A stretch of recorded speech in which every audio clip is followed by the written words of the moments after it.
Bonjour, ravi de vous retrouver dans Autrement. C'est la fin de l'été, mais j'ai très envie de vous emmener dans l'eau pour ce nouveau numéro. On va vous emmener dans cette piscine qui a fait un plein succès cet été. Ça s'appelait Flow. Bonjour, Paul Steinbrück. Vous êtes membre de l'association Pool School et c'est via votre grand lobbying, votre grand intérêt pour les piscines en plein air qu'il y a eu ce projet de piscine en plein air. Alors, ça vient de terminer. Mais pendant tout l'été, il était possible de nager dans cette piscine nommée Flow à côté du canal. On va voir des images.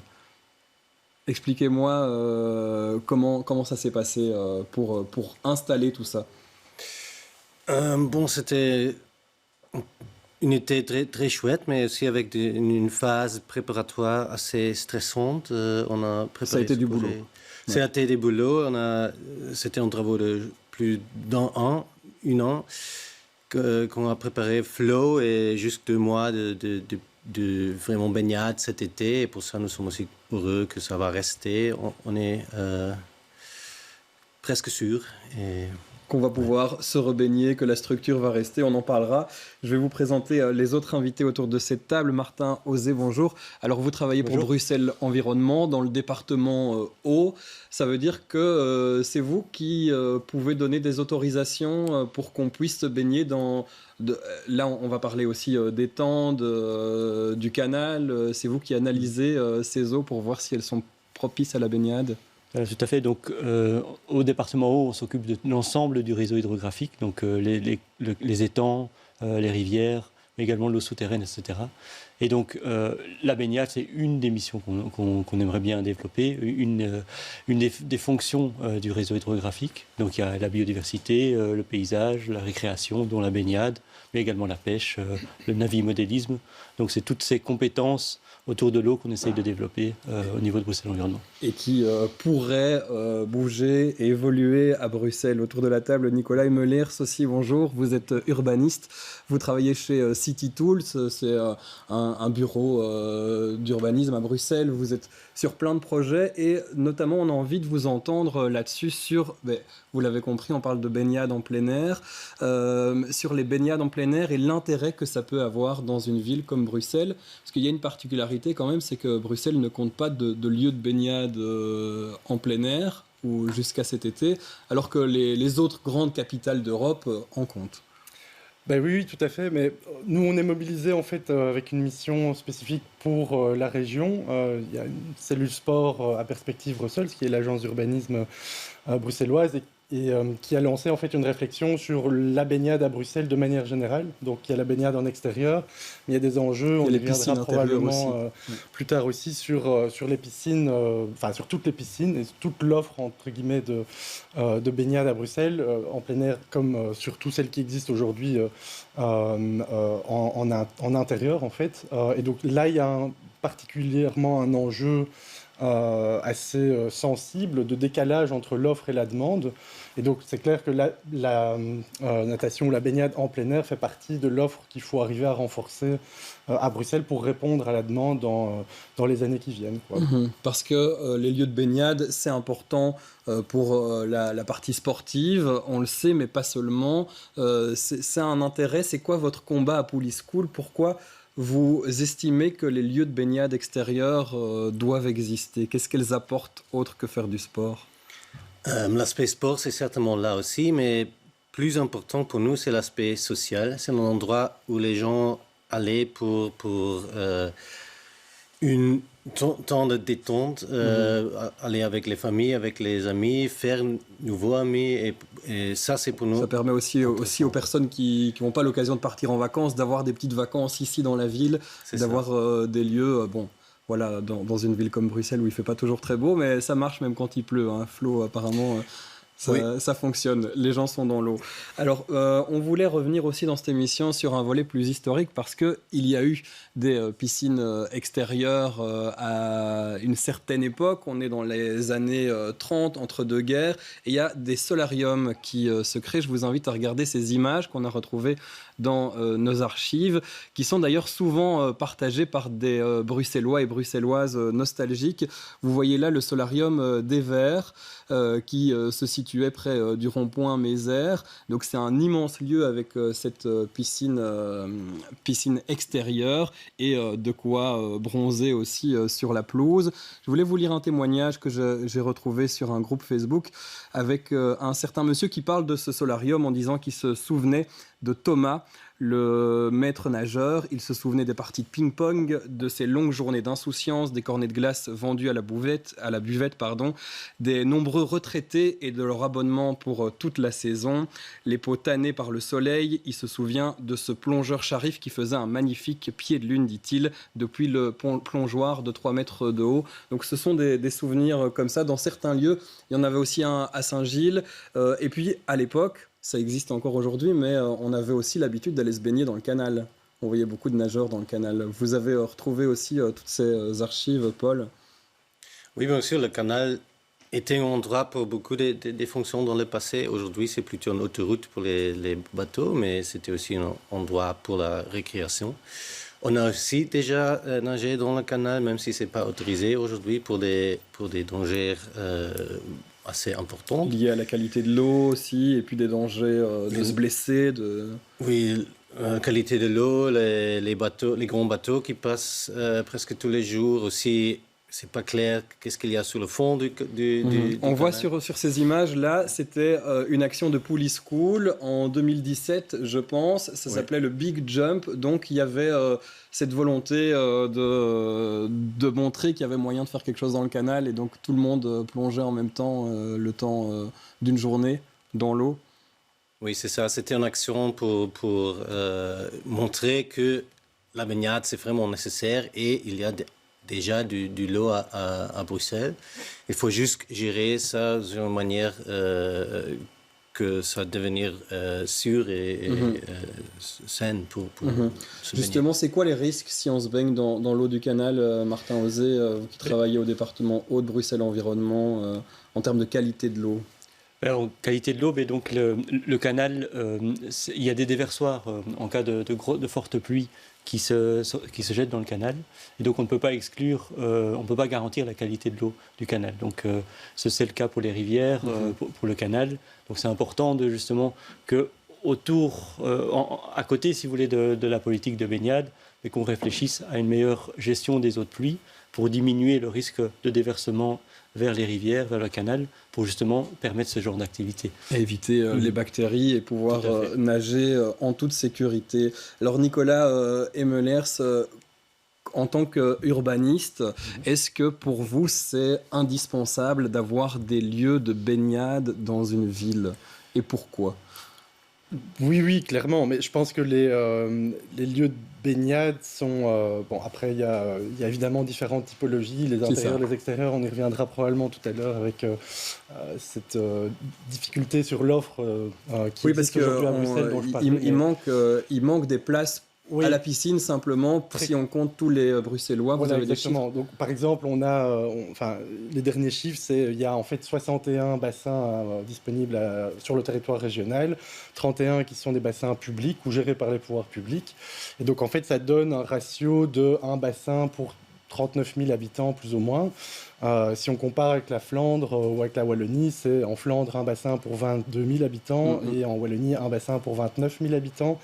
Et donc, dans les deux cas, on voit qu'il y a, par exemple, pour la Flandre, on a à Bruxelles 2 fois moins d'offres de lieux de baignade qu'en Flandre, alors qu'on est dans une ville dans laquelle il y a des besoins sociaux qui sont... Et en plus, à Bruxelles, les piscines sont anciennes, elles doivent être rénovées, il y en a beaucoup en travaux. Et donc, il y a aussi un autre facteur, c'est que il y a toute une série d'éléments qui rendent difficile ces investissements, on y reviendra peut-être, mais c'est clair que, par exemple, le dernier investissement public qui a été fait, c'est en 1986, donc la dernière nouvelle piscine qui a été produite à Bruxelles, c'est celle de Nederoverenbeek.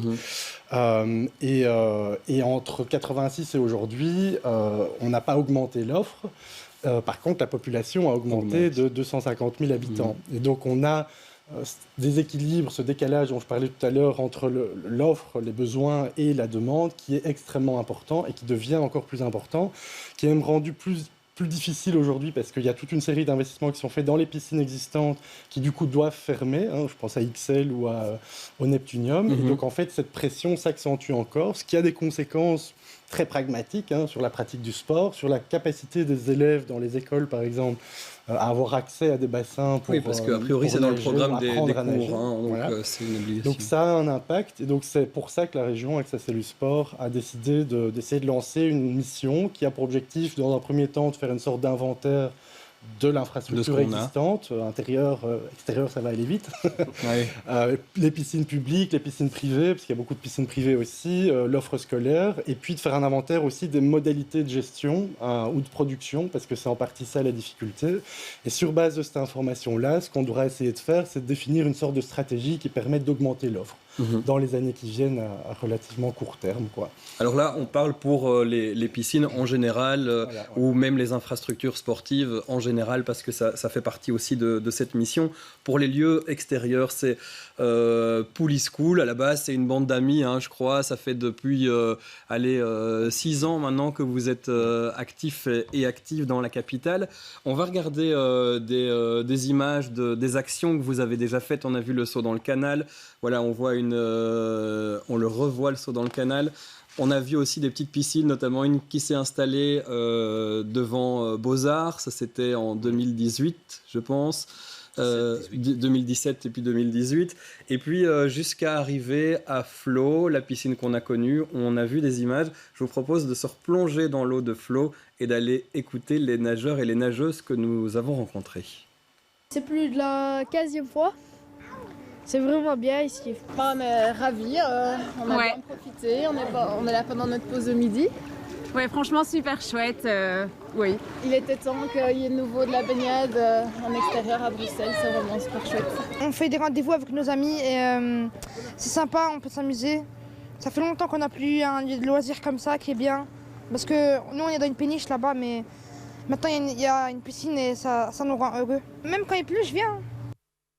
Voilà, ça rend heureux les piscines extérieures visiblement. Donc c'est la preuve qu'il y a une demande. Quel était votre public ici pendant 2 mois dans cette piscine située à Anderlecht en dessous du pont Marchand pour ceux qui ne situeraient pas? Notre public était extrêmement mixte. Ça veut dire tu trouves tous les gens qui sont à Bruxelles sont venus. Il y a des c'était gratuit, jeunes du quartier. L'entrée, il fallait s'inscrire, mais c'était gratuit. C'était gratuit. Il y a la moitié des billets étaient disponibles online pour tous les Bruxellois, mais l'autre moitié c'était disponible sur place. C'était plus pour les jeunes des gens du quartier, et il y a été des jeunes qui sont venus tous les jours, comme le garçon qui a justement dit. Mais ça mix avec vraiment tous les gens de Bruxelles. Il y était le néerlandais, l'allemand, toutes les langues dans la piscine qui sont aussi à Bruxelles, et ça c'était très très chouette à voir. Un bon mélange, oui Nicolas. Ouais, peut-être juste pour préciser, parce que je pense que c'est vraiment une des richesses hyper fortes du projet Pooley School dans la façon dont il a été conçu, parce qu'en fait c'est pas qu'un objectif de trouver de l'espace pour se baigner à l'extérieur. Il y a une vraie ambition sociale. Il y a un enjeu social derrière. Ouais. Et en fait on le voit d'ailleurs, je parlais de l'offre actuelle des bassins, alors pas en plein air, mais donc on passe de 61 au total à 31 pour les publics, mais donc ça veut dire qu'il y a en fait beaucoup d'offres de piscines ou d'infrastructures qui sont des piscines privées, mais qui sont souvent dans des endroits ou des espaces qui sont des salles de sport un peu luxueuses. Ou très on sait qu'il y a le David Lloyd, notamment à Uccle, qui n'est pas forcément accessible à tout le monde. Et donc là, il y a un vrai enjeu, je pense, sur la baignade en plein air comme sur la baignade de manière générale, à faire en sorte que l'infrastructure qu'on crée soit accessible au plus grand nombre et qu'elle puisse du coup valoriser pour la société de manière générale ce qu'elle peut amener, à savoir le loisir, le sport, la pratique du sport. C'est des éléments qui sont assez importants et qui amènent une responsabilité assez forte des pouvoirs publics pour faire en sorte que cette offre nouvelle soit créée. Alors on va revenir sur d'autres projets maintenant dans des lieux de baignade, dans des étangs justement, et c'est là que Bruxelles Environnement intervient. Notamment vous intervenez aussi pour une piscine comme Flow, pour vérifier notamment la qualité de l'eau aussi, c'est vous? Alors tout à fait, on travaille et on supporte Pooley School depuis de nombreuses années, et on a déjà démarré en 2018. On a commencé une réflexion pour savoir est-ce que c'était possible de se baigner dans des étangs quelle est la qualité des étangs. Ouais. Donc on a fait des analyses. D'ailleurs, on le le voit sur un ces collègue, images, un voilà. collègue à moi qui fait des analyses pour justement essayer de comprendre un petit peu quels sont les étangs qui étaient potentiellement sélectionnables pour un étang de baignade. On en parlera, je pense, la phase test de 2019 qui a été une Donc réussite. en 2019, Oui. les images qu'on voit, c'était des tests. Il y avait des opérations prévues, des sauts aussi dans l'eau, dans 3 étangs bruxellois, aux pêcheries, au Bois de la Cambre et à Pede, à Anderlecht. Tout à fait. Ça n'a pas marché partout. Donc on avait sélectionné sur base de la qualité et de les accessibilités des étangs, 3 étangs pour faire justement des phases tests, donc 2 fois 3 week-ends de baignade dans les étangs. Mais pour ça, on devait garantir la qualité. Donc on a fait des analyses et malheureusement, dans de nombreux cas, on a détecté la présence de bactéries qui ne permettaient pas la baignade. Donc on a dû annuler, à notre grand regret, certains événements. On a quand même pu, heureusement, réaliser un week-end à la PED et on a vu qu'il y avait vraiment un engouement, une motivation, que les gens avaient exprimé un réel désir de pouvoir retourner se baigner dans les étangs. Et c'est là, c'est les images qu'on voit en ce moment. Donc là, on est en 2019. Tout à fait. Pendant un week-end, l'étang de la PED qui ouvre aux nageurs, aux nageuses. C'était aussi Poulie School, vous êtes toujours là hein, quand il s'agit de se baigner. C'est vraiment votre travail derrière qu'il faut saluer hein, et le travail associatif qui est fait pour cet étang.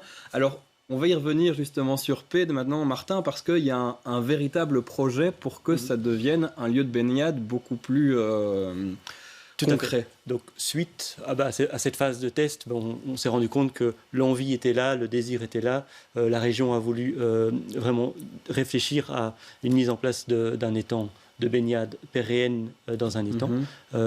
Et donc, on a lancé, on nous a demandé, la région nous a demandé de lancer une étude de faisabilité pour voir si on pouvait faire un étang de baignade dans un des étangs du parc de la PED. Et donc là, on est occupé à faire cette étude.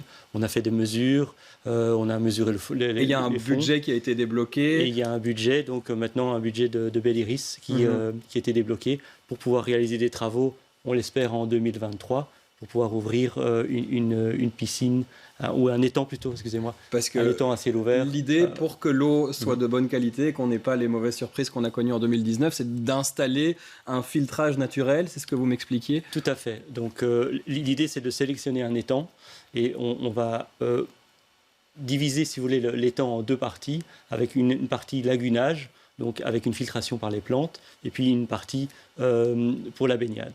Donc, c'est des projets qui existent dans d'autres régions, à Anvers par exemple, à Bokenberg. Et donc, c'est des choses qui sont tout à fait réalisables, qui s'intègrent assez bien dans le paysage, qui sont respectueux de la nature, puisqu'on n'utilise pas de chlore, c'est juste une filtration par plante. Et ça permet de valoriser les points d'eau. Nicolas Emelers, c'est un bon point pour l'urbanisme à Bruxelles, au-delà d'installer de nouvelles infrastructures, d'utiliser des eaux naturelles, j'ai envie de dire, des lieux où il y a de l'eau déjà. Oui, c'est clair. Je pense que c'est aussi assez fréquent dans d'autres villes. Hein. Je pense qu'il y a beaucoup d'exemples. Vous avez cité Anvers, évidemment, c'est des infrastructures qui existent. Et je pense que c'est une bonne stratégie en complément d'autres à mobiliser, parce qu'effectivement, il y a des étangs qui existent. Il y a en fait beaucoup plus d'eau à Bruxelles que ce qu'on pense au départ. C'est vrai que c'est pas une ville qui a une image d'eau, mais en fait, on voit qu'il y a énormément d'étangs. Sur des cartes, hein. Ça se retrouve sur votre site internet de Poulie School. On se rend compte, il y a le canal, il y a la Seine aussi qui est de plus en plus découverte. Et donc, je trouve très très bien d'arriver à valoriser en fait ce patrimoine bleu dans ce qu'il apporte en termes de biodiversité, etc., mais aussi d'arriver dans certains cas et dans de bonnes conditions à diversifier un petit peu les usages et offrir effectivement l'opportunité de se baigner en plein air dans ces espaces-là. Je pense que ça amène beaucoup d'avantages dans l'organisation de l'offre des équipements qu'on donne aux urbains, on va dire, d'arriver effectivement à mobiliser ces espaces pour autre chose que pour simplement une promenade ou pour la nature. Parce que ça, c'est plutôt positif. Alors nager, c'est intéressant si on a des lieux de baignade où on peut le faire et que c'est OK pour la santé, mais est-ce que pour l'environnement, ce n'est pas un danger ? Alors pour l'environnement, c'est clair que si tous les étangs de Bruxelles étaient transformés à tout le monde. en étangs de baignade, il y aurait un déséquilibre. Maintenant, Bruxelles est une ville et donc les espaces verts, le maillage bleu doit remplir différentes fonctions, comme on le disait. Et donc la biodiversité, certainement, mais on doit pouvoir choisir quelques étangs répartis dans la région pour d'autres activités, que ce soit la pêche, la baignade. Donc c'est une question d'équilibre. Oui, c'est ça. Et donc de trouver par exemple, au niveau des étangs du parc de la Pède, l'idée c'est vraiment de sélectionner un étang pour la baignade. Et à côté de ça, il y aura d'autres étangs qui seront dédiés à la biodiversité. Et là, on devra veiller à avoir des zones qui sont plus calmes, qui sont développées avec une renaturisation des berges, puisque maintenant on a beaucoup de berges en béton.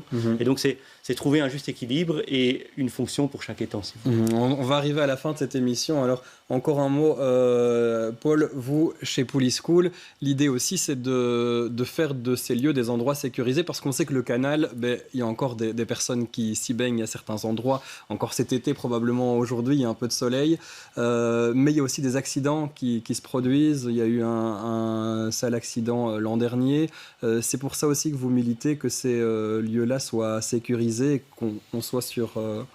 Oui, bien sûr, il faut vraiment créer des lieux sécurisés. Il faut aussi augmenter les cours de natation, parce que beaucoup des enfants ne savent pas comment nager, mais aussi des adultes. Ça, c'était intéressant. On a offre des cours cet été à flot. Oui, il y avait moyen de nager à flot. Il y avait moyen de prendre des cours. Oui.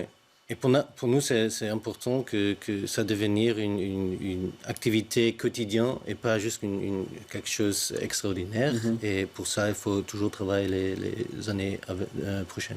Oui. Nicolas Emelers, quand on fait de nouveaux projets à Bruxelles, quand on décide, on a toujours envie d'y mettre des piscines. C'est ce que vous disiez en préparant cette émission. C'est vrai. Oui, comme bureau d'urbanisme, c'est toujours amusant parce qu'on travaille sur des territoires et donc dès que c'est possible, c'est vrai qu'on essaye d'en mettre une. Après, je pense qu'il y a un enjeu, et c'est probablement un des défis de l'étude qu'on va faire pour la cellule sport de la région, d'arriver à identifier les obstacles en fait à la création de nouvelles infrastructures, couvertes ou pas couvertes. C'est vrai qu'on en parle beaucoup depuis longtemps, il y a eu beaucoup de projets, certains ont été abandonnés, et donc ça va être un peu ça l'enjeu, d'arriver à trouver les bons montages financiers, ça coûte très cher, et institutionnels. Il faut un peu naviguer entre les compétences communautaires, régionales, communales. C'est la difficulté à Bruxelles. C'est, je pense, une des raisons pour lesquelles on n'a pas réussi ces dernières décennies, j'ai envie de dire, à répondre à l'augmentation de la demande. Donc, c'est ces montages opérationnels-là qu'il faut arriver à faire. Dans les contrats de quartier, on arrive, par exemple, c'est des programmes de rénovation urbaine, à faire des investissements sportifs, par exemple, dans des petits équipements sportifs. Mais dès qu'on dépasse une certaine échelle, en fait, il n'y a plus de sources de financement. Et c'est vrai que les piscines, c'est un investissement. C'est un équipement à offrir à des gens qui habitent dans une ville. Donc, on dit souvent qu'un des avantages de la vie en ville, c'est la proximité des équipements divers et variés. Mais ici, on a un déficit à Bruxelles et il faut arriver à le combler dans les années qui viennent. Et il y a des chances que ça évolue dans le bon sens. Je vous regarde tous les trois. Est-ce que Pouli School... on a vu pendant tout au long de cette émission le travail qui a été fait pendant toutes ces années. Vous y croyez? Le combat continue? Vous avez envie de poursuivre? Ah oui, bien sûr. On fait souvent la comparaison avec Berlin, où il y a plus de 20 endroits de se baigner en extérieur. Et si on fait le ratio avec les nombres d'habitants pour Bruxelles, il faut avoir minimum 9 piscines ou étangs en plein air. Il y a toujours beaucoup de travail. C'est l'objectif. Il y en a eu une cet été. Est-ce que Flo va revenir? Ça, c'est notre but, oui. Il y a l'idée de rester, de trouver une manière de rester aussi, offre aussi des activités pendant l'hiver et revenir avec On peut le revoir sur les images, peut-être. On voit cette structure, en tout cas, elle reste en place. Donc, c'est ce que vous dites. Il y aurait peut-être des activités qui vont se faire dans la structure pendant l'hiver? Oui, c'est ça. On cherche des activités qui sont toujours liées à l'eau, par exemple du sauna ou hammam, mais aussi des activités comme des concerts, par exemple. Et dès la prochaine année, on veut revenir avec la baignade. Et donc ça, c'est à suivre sur votre site Pouli School, sur le site de Flo, sur vos pages Facebook, Instagram, etc. Martin Auzé, vous, j'avais aussi envie de vous demander, vous y croyez à des lieux de baignade extérieure dans un avenir plus ou moins proche à Bruxelles? On va y arriver? Ah oui, tout à fait. Je pense que là, la première est vraiment sur les rails. Donc l'étude de faisabilité se termine. L'objectif après, c'est de présenter l'étude de faisabilité aux habitants et aux ensembles des acteurs, et pour pouvoir justement la date, c'est démarrer 2024. les travaux. 2024, et les financements ont été octroyés, donc j'y crois, oui. Et ça, c'est un premier étang, un lieu de baignade, il en faut un peu plus, mais Flo va revenir, et puis tous les autres projets qu'on espère. Merci à tous les trois d'avoir parlé piscine et baignade extérieure dans ce numéro d'Autrement. Vous voyez, il y a moyen de changer cette ville. Merci à vous. Au revoir et à bientôt. Merci.